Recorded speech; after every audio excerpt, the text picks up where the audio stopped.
अस्सलाम वालेकुम दोस्तों अॼु तव्हांखे उस्ताद जलाल चंद ऐं फ़क़ीर जानड़ चंद जी माना दोस्ती मोहब्बत ऐं इश्क जे बारे में ॿुधाईंदासीं त इन्हनि ॿिन्हिनि फ़ुक़रान जो पाण में केतिरो इश्क हो ऐं केतिरी मोहब्बत हुई, केतिरी अक़ीदत हुई, केतिरी चाहत हुई ऐं कंहिं मुर्शिद ऐं मुरीद खां घटि अक़ीदत न हुई। माना एतिरी अक़ीदत हुई उस्ताद जलाल चंद जी माना फ़क़ीर जेको आहे जानड़ चंद सां। फ़क़ीर जानड़ चंद जो जेको असली नालो हो सूफ़ी फ़क़ीर जान मोहम्मद हो। 13 हिजरी मुताबिक़ 1895 ईस्वी धारे ॻोठ थरड़ी हाजरा जे दीनी आलिम फ़क़ीर मोहम्मद हसन जे घर में जनम वरितो। संदसि अमर जो नालो रहीम ख़ातून हो। फ़क़ीर जानड़ चंद खे मुर्शिद तरफ़ां सादिक अली जो लक़ब ॾिनो वियो। संदसि वालिद मौलवी मोहम्मद हसन फ़क़ीर बलूचिस्तान जे हिकु बिरोही घराणे मां शादी कई हुई, जंहिं मां खेसि 3 न्याणियूं ऐं 7 फ़र्ज़ंद हुआ, जिन मां 2 फ़र्ज़ंद मोहम्मद क़ासिम ऐं अब्दुल रज़ाक चंद नंढपिण ते ई वफ़ात करे विया। फ़क़ीर जानड़ चंद पंहिंजी हयात भाइरनि में 4थे नंबर ते हो। संदसि भाइरनि खेसि 3 साल हिकु मदरसे में पढ़ण लाइ छॾियो, पर क़ुर पाक जूं कुझु एमियूं ई पढ़ियाई त उन ते मदरसे जे उस्ताद चयो त हीउ कोन थो पढ़े, वञी धनार कयोसि। पोइ उन खां पोइ का बि ज़ाहिरी तालीम न वरिताई। तंहिं करे संदसि इब्तिदाई किर्त जंग में माल चारण ऐं अकेलाई हुई।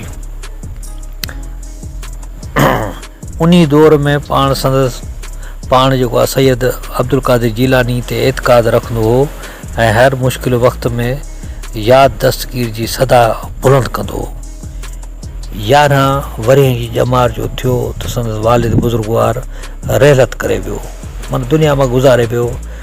ऐं 1919 ईस्वी धारे लाड़काणे मां हलियल ख़िलाफ़त तहरीक में पंहिंजे नंढे भाउ बख़्शल चंद सां गॾिजी सियासी ख़िदमत पिणु अंजाम कयईं ऐं इनक़लाबी शेर चयाईं। ईअं संदसि शाइरी जोश, जज़्बे, दर्द, हारियुनि, पोरियतनि ऐं इनक़लाब जे मौज़ूअनि ते जारी रही। 30 वरहनि जी ॼमार में 12 तालुके जे ॻोठ खटियाण जे हिकु खटियाण घराणे मां शादी कयईं। खेसि 5 न्याणियूं ऐं 4 पुट पैदा थिया। शादी खां पोइ हिकु हिंदू जे ज़मीन ते हारपो कयईं। विरहाङे खां पोइ सिंधी हिंदुनि पारां हिंदुस्तान लॾे वञण खां पोइ उहा ज़मीन खेसि अलाट थी, पर पाण उहा कोन खयाईं। हारी तहरीक में कामरेड हैदर बख़्श जतोई सां भरपूर साथ ॾींदे इनक़लाबी नज़म चयाईं। करे सुजागी जल्द सुजागी, हारी थियो होशियार, बगड़ उथिया अथव खून पेशण लाइ। हारी तहरीक माना वॾी तहरीक हुई हिकिड़ी। हारी तहरीक खां पोइ संदसि कलामनि ज़ोर वरितो। दोस्तो फ़क़ीर जानड़ चंद जेको हो यख़्तारे ते कलाम ॻाईंदो ऐं सिंध जे नंढनि वॾनि दरगाहनि ते हाज़िरी भरींदो रहंदो हो। खेसि इश्क हक़ीक़ी जी मेख लॻी। अलाह जो पंधु काॾे आ जी जुस्तजू में नित नवां सूफ़ियाणा कलाम ॻाईंदो हक़ ऐं सच जी ॻोल्हा में निकिरी पियो। इलाही इश्क में ज़ारो क़तार रोईंदो बुज़ुर्गनि जी हाज़िरी भरींदो रहियो। 1951 धारे सूफ़ी शाइर मेहदी साईं जहानिया वटि पहुतो। संदसि आमद ते मेहदी सरकार ही कलाम ॻायो। यार अचे थो ॾाढ़ी वारो, वॼंदो हाणे नगारो, आयो अथव ॾाढ़ी वारो जो वारो, वॼंदो हाणे नगारो। मोट में फ़क़ीर जानड़ चंद पंहिंजे अंदर जे और हेठिएं कलाम में कई। ज़ाती सफ़ा ते ही शेर असां ॾा, क़ल्बी ज़िक्र कमेंदे हूं, वनहन अक़रब वेझा थियोसे, रोजी रम्ज़ लहेंदे हूं, मोहब्बत मस्त व मस्त बणाया, दूहां दर्द दुखेंदे हूं, तन विच तारा करन पचारा, वहदत नाल वॼेंदे हूं। मेहदी सरकार जी मुरीद थियण खां पोइ संदसि अंदरि वधीक उजरो थी वियो। सखर जेल में अयूबी मार्शल वारे दौर में क़ैद पिणु काटियाईं। जॾहिं खेसि आज़ादु कयो वियो त ज़िद करे बीह रहियो त मूं ते वॾेरे हाजी उमर फलफुटे वारनि जेको केस कयो आहे उहो दुरुस्त आहे ऐं मूंखे उन जी माफ़ी न पर सज़ा खपे। ईअं 10 महीननि जी जेल दौरान पाण ॻाईंदो वॼाईंदो पंहिंजो इश्क रिझाईंदो रहियो। उते ई मेहदी सरकार जी इजाज़त सां संदसि पहिरियों तालिब मुरीद मोहम्मद पनास थईम थियो ऐं जेल खां निकिरण खां पोइ संदसि मुरीदी जो इहो सिलसिलो वधीक पुराणो बणिजी वियो। पाण नफ़ी में गुज़ारण लॻो। संदसि हेठियों कलाम मशहूरु आहे त विकामी वियासीं दिलबर जे दर्द ते, कंदो कुर्ब पंहिंजो बाने जे घर ते। कुफर जो फतवो। सूफ़ियाणी शाइरी तां 1991 धारे मथस कुझु मौलवियुनि पारां वाजिबुल क़त्ल जी फतवा जारी थी। आख़िरी वक़्तु फ़क़ीर साहिबु घणो अलील रहियो। फ़क़ीर जानचंद जी वफ़ात खां हिकु ॾींहुं अॻु पंहिंजे हिकु रियाज़ती तालिब अमन अली खे आगाह कयाईं त हू ईंदड़ रातिनि दुनिया खां मज़र मटींदो ऐं ईअं ई थियो जो पाण पहिरीं शोबान 1416 हिजरी 24 डिसंबर 1995 ईस्वी आचर जे ॾींहुं फजर महिल वफ़ात कयाईं। संदसि आख़िरी आरामगाह नसीराबाद शहर भरिसां ॻोठु मूंदर लाखा तालुको नसीराबाद ज़िलो कंबर शहदादकोट में आहे। किताब फ़क़ीर जानचंद जी मुख़्तलिफ़ साने हयात ऐं कलाम हक़ असबात जे नाले सां यावर अली काज़मी ऐं मोहब्बत अली पारां तरतीब ॾिनो वियो आहे, जंहिंजी नए सिर तरतीब हकीम एजाज़ हुसैन चांडीअ ॾिनी आहे। इहो किताब रोशनी पब्लिकेशन तरफ़ां 2009 में शाया थियल आहे। साॻियो किताब सिंधी सात घर तरफ़ां पिणु छपायो वियो आहे।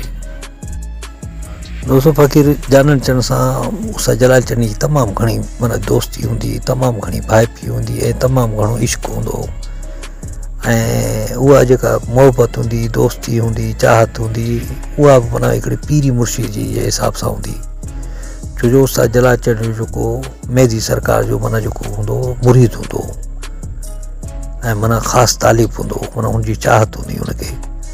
पोइ जेको फ़क़ीर जानचंद बि माना सम्झो हुनजो मुरीद थियो त पोइ माना हिननि जी मोहबत तमामु वधी वई ऐं उस्ताद जलालचंद जो माना पोइ कई दफ़ा पाण हुन वटि माना हली वियो पाण ऐं हुनजी शाइरी माना हुन खां वरितई ऐं पोइ शाइरी जेका हुनजा ॾोहीड़ा शाइरी माना शौक़ सां ॻाईंदो ऐं काफ़ी सारनि केस्टनि में माना हुन जेके एल्बम में माना फ़क़ीर जानचंद जूं पूरियूं शाइरियुनि जूं माना एल्बम कढियईं, काफ़ी खोड़ सारा एल्बम कढियईं ऐं जेको बि फ़क़ीर जानचंद माना हुनखे ॾींदो त शाइरी त माना शौक़ सां ॻाईंदो, तमामु मोहबत सां इश्क सां माना हिकिड़ो जुनून जी हद तां ॻाईंदो। ऐं जॾहिं फ़क़ीर जानचंद जा उस्ताद जलालचंद माना कलाम ॻाया त पोइ माना हुननि जे मुरीदनि में बि तमामु घणी वाध थी वई। जो उस्ताद जलालचंद जो माना रिम्ज़ हिकिड़ी अहिड़ी हूंदी माना साज़ अहिड़ो सुर खे माना छेड़ींदो त आवाम माना हुनजी गहराई हुनजी सम्झंदी त माना फ़क़ीर जानचंद चवे छा थो ऐं ॻाल्हि छा थो करणु चाहे। फ़क़ीर जानचंद माना सूफ़ी इंसान हो ऐं तमामु माना हसास तबियत जो माण्हू हो। हर शइ खे माना पिरोड़ींदो ऐं परखंदो ऐं गहराई ताईं ॾिसंदो। दोस्तो पोइ उस्ताद जलालचंद माना जेको आहे फ़क़ीर जानचंद जी जेका मोहबत में गिरफ़्तार थी वियो, इश्क में गिरफ़्तार थी वियो, पोइ काफ़ी सारियूं जेके महफ़िलूं थींदियूं माना जेके संगत सां कचरियूं थींदियूं त पोइ माना हुन जूं फ़क़ीर जानचंद जो माना ज़िक्र ज़रूरु कंदो ऐं माना शौक़ सां चाहत सां मोहबत सां माना हुनजी शेर व शाइरी बि ॿुधाईंदो ऐं हुनजो हाल वार ॿुधाईंदो ऐं पाण बि ॿुधंदो फ़क़ीरनि खां त बाबा तव्हां ॿुधायो फ़क़ीर जानचंद जा शाइरी खां ॿुधायो।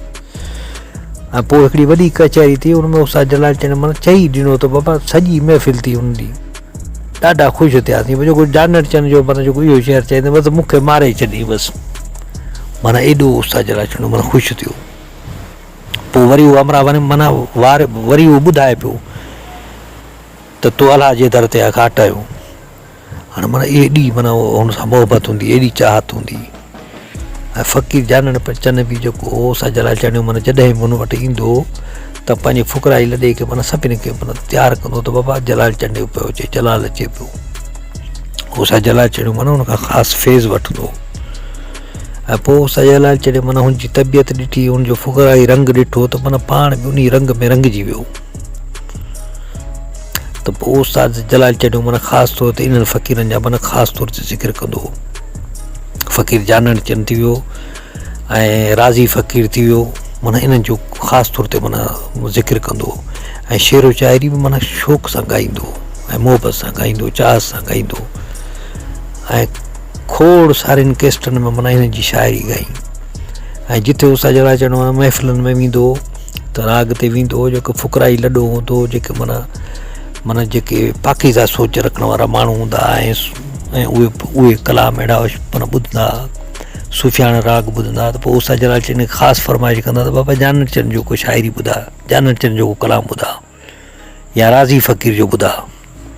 त पोइ उस्ताद जलाल चवनि माना हुनखे ॻाए ॿुधाईंदो ऐं आवाम वॾी ख़ुशि थींदी, चाहींदी ऐं तमामु घणी मोहबत ॾींदी ऐं पोइ हुन में सबक़ बि ॾींदो उस्ताद जलाल चवनि माना हिनखे। दोस्तों मां सम्झा थो इहो वीडियो तव्हांखे तमामु घणो पसंदि आयो हूंदो।